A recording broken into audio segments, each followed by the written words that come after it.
Welcome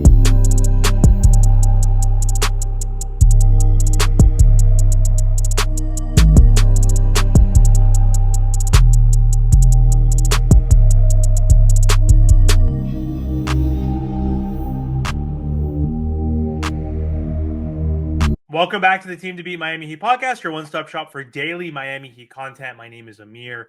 So for today's episode, we're going to be diving into the 2025-2026 season preview for the Miami Heat.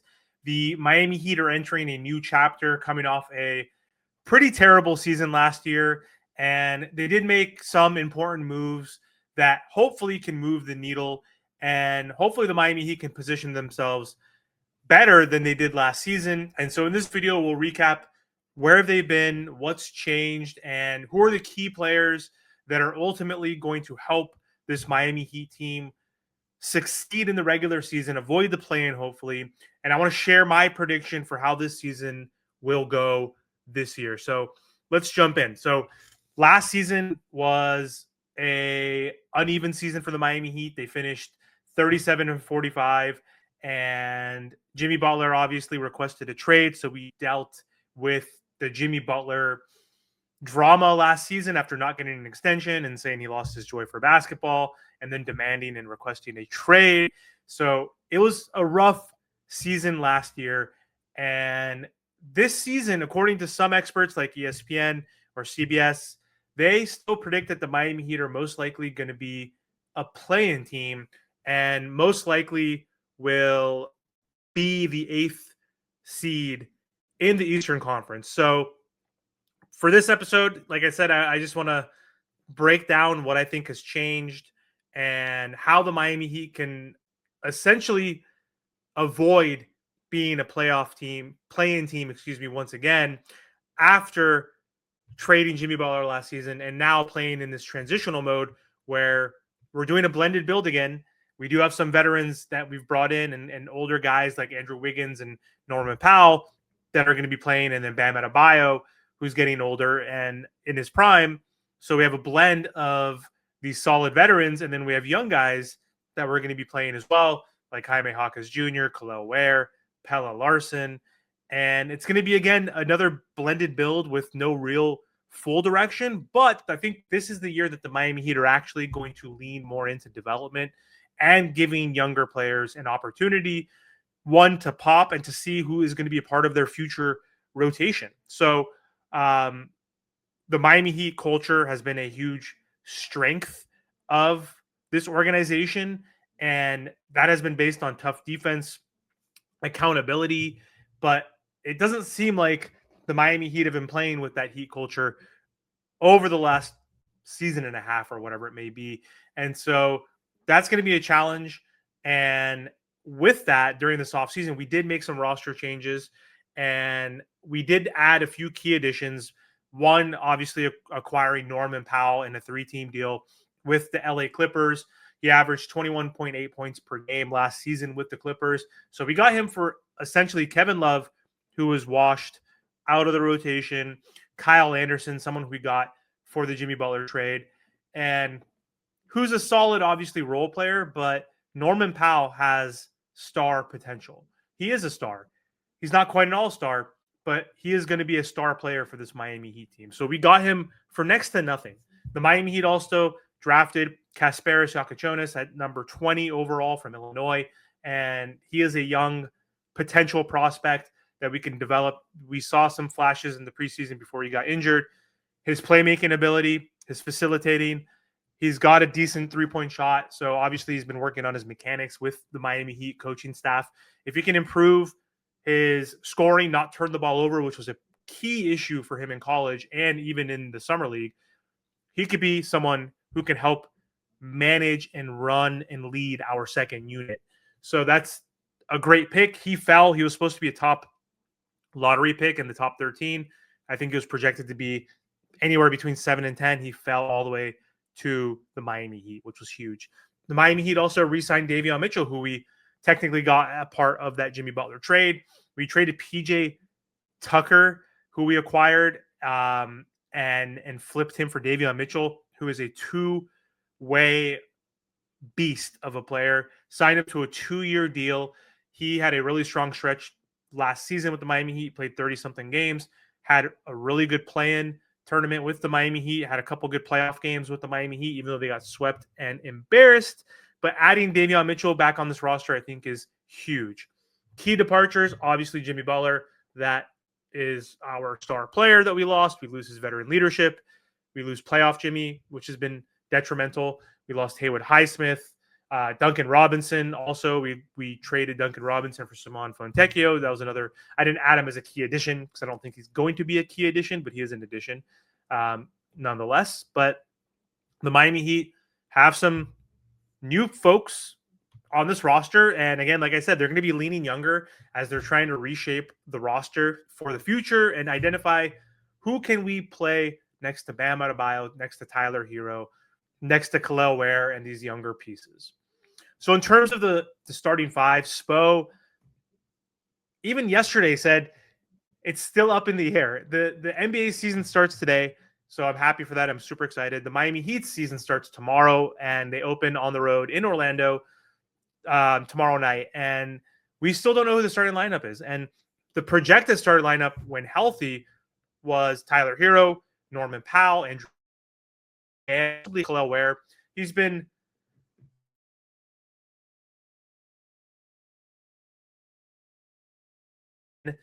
Ware out was during the summer league.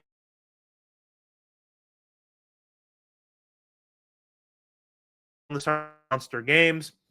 Same in the preseason. He got called out, basically saying that like his stats were meaningless, even though he did score 20 points, 13 rebounds in one of those games. It was a minus 24. And so not sure if Kel'el is going to start or not. Again, injuries are hindering our projected starting five. Tyler Herro is going to be out for a month. Niko Jovic, he's been practicing, I believe, but he missed the last 3 preseason games with a back injury. So not sure what that starting lineup is. If I had to choose the starting lineup going into the regular season, I would say I would want Davion Mitchell, Norman Powell, Andrew Wiggins, Bam, and Nico.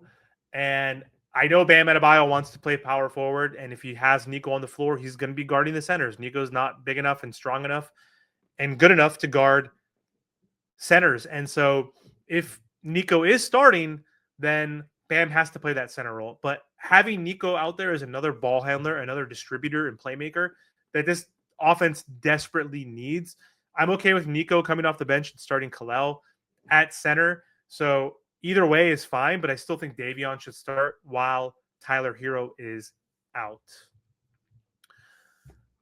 So what should we expect from the Miami Heat this upcoming season? Again, many national media outlets are forecasting that the Miami Heat are going to be in the play-in again.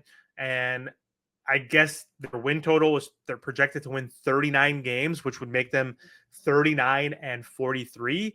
And so, yeah, the win total line is anywhere between 37.5 and 39.5 wins. So it's been mixed. Like there's been national guys that are saying, watch out for the Miami Heat and giving them more credit. There's other publications that think that the Miami Heat can finish even 9th or 10th in the East. They're not giving them any credibility. They're saying that the Bucks will be better, the Celtics will be better, the Pacers will be better. All the teams that have, dealt with major injuries in the playoffs that are going to have guys not playing for the entire year. So realistically, in my opinion, I think this team is going to fight to get into the playoffs.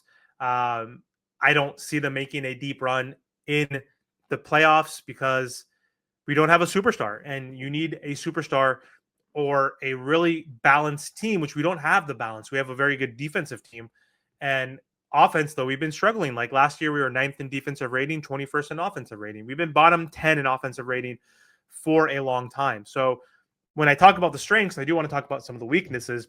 One of the strengths, obviously, is our identity in coaching. Spoelstra is still one of the best coaches in the NBA, one of the best defensive-minded coaches, very disciplined, and obviously we have one of the best developmental systems, obviously getting all these undrafted guys to become real NBA players.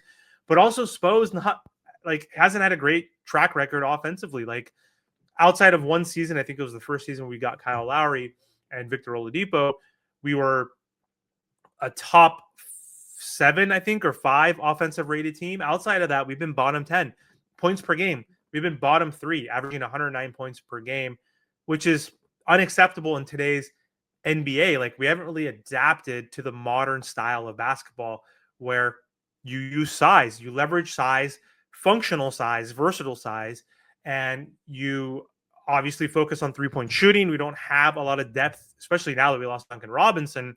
So Spo is to blame. I'm not going to blame him completely. I still think he's the best coach in the NBA, but he needs to figure this shit out. And our offense was bad in the preseason. We went 0-6. We haven't won a game since the play-in tournament. Like, literally 0-4 in the playoffs and then 0-6 in the preseason. So that's on Spo. That's on the players. But either way, still, Spo is a strength, especially when it comes to his defensive schemes and strategy. Another strength is our established core. We do have Bam Adebayo, who remains our two-way pillar, our captain, our anchor. We have Tyler Herro as well, who is our number 1 offensive player and had a breakout season last year. We're hoping he can build off that and become an all-star once again. The other strengths are veteran additions. We got Norman Powell. He brings scoring. He brings experience as a wing player, a 3-level scorer. Andrew Wiggins gets a full season with this Miami Heat team, so that's also another strength. Weaknesses and risks that we need to go over. Again, Spo's offense, injuries. The Heat seem to be pretty injury prone, it seems like, in the last decade. Herro is coming off foot surgery, which is going to affect the team's chemistry early on. They're scoring, obviously. This team doesn't look as good offensively without him. So that is a risk right now.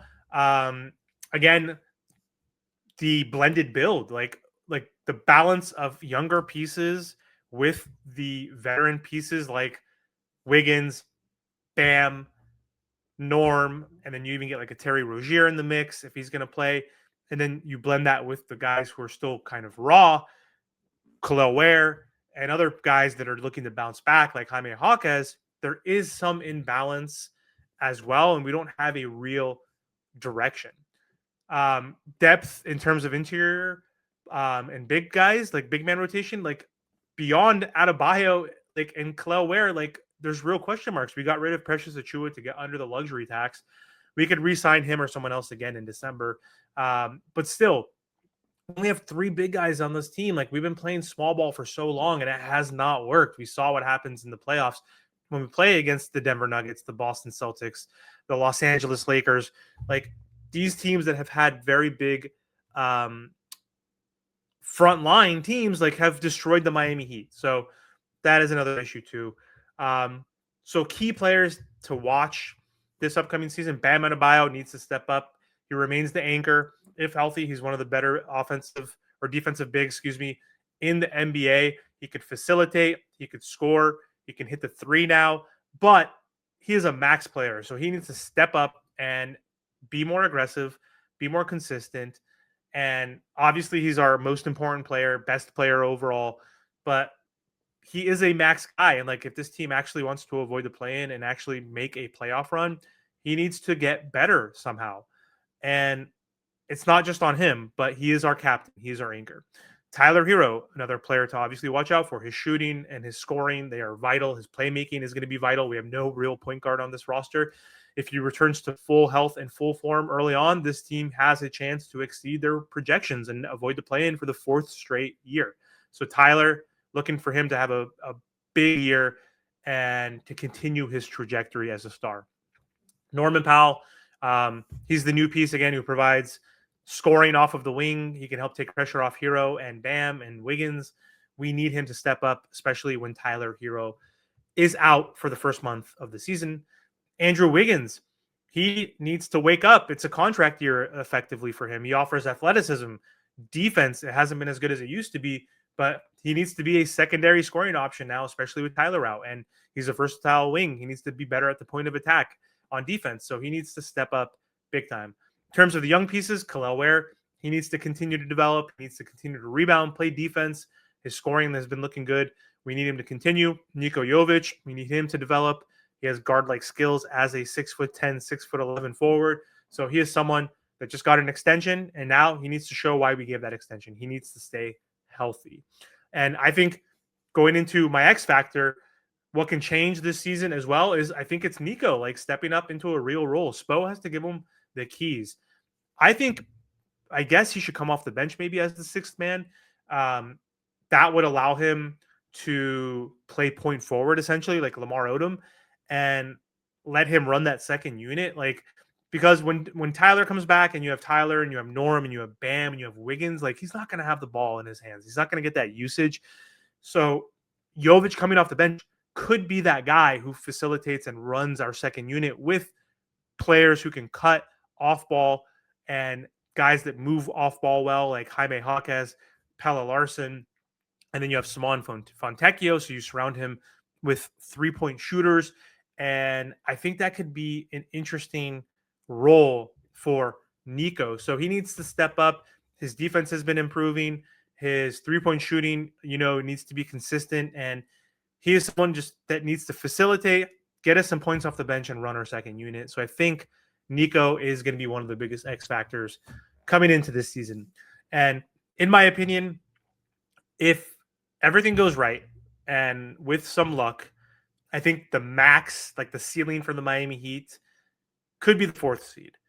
They could get home court advantage if some people like Nico pop, if Jaime bounces back, if Herro continues to grow, if Powell plays like he did last year, if Bam plays better than last year. This team could be the 4th seed. There could be other injuries. There's a lot of injuries. It's pretty open in the East, but I realistically though think and see the Miami Heat as the 7th seed this year, unfortunately. So I think the Heat will go somewhere around 43 and 39, and so I believe they'll beat the 37.5 to 39.5 win projection, thanks to the addition of Norman Powell and thanks to the leadership of Spoelstra and players like Adebayo and Tyler Herro. They do have somewhat of a softer schedule early, so they need to take advantage while Tyler Herro is out. So the key here, though, is just staying healthy. I think that's going to be the biggest thing. We haven't had the track record of that. Like Tyler Herro, Nico always get banged up, and they both are hurt right now. So if they can stay healthy and come back and win some games early on and get some momentum, and some guys can pop, then I think the Miami Heat could get the 6th seed. But realistically, I see them at the 7th seed because of other teams that made additions like the Atlanta Hawks adding a few players like Porzingis and Nikhil Alexander. I think they can leapfrog us potentially. So we'll see what happens. I mean, it's going to be interesting. It'll be a fun season to watch. I'm super excited. Happy the NBA is finally back. So let me know what you think. Where do you think the Miami Heat are going to fall? Do you think they'll be the 7th seed or 8th seed and playing the play-in once again? Or do you think they'll finally avoid the play-in for the first time in 4 seasons? So let me know. Thanks for watching. Don't forget to like, comment, share, and subscribe to the channel.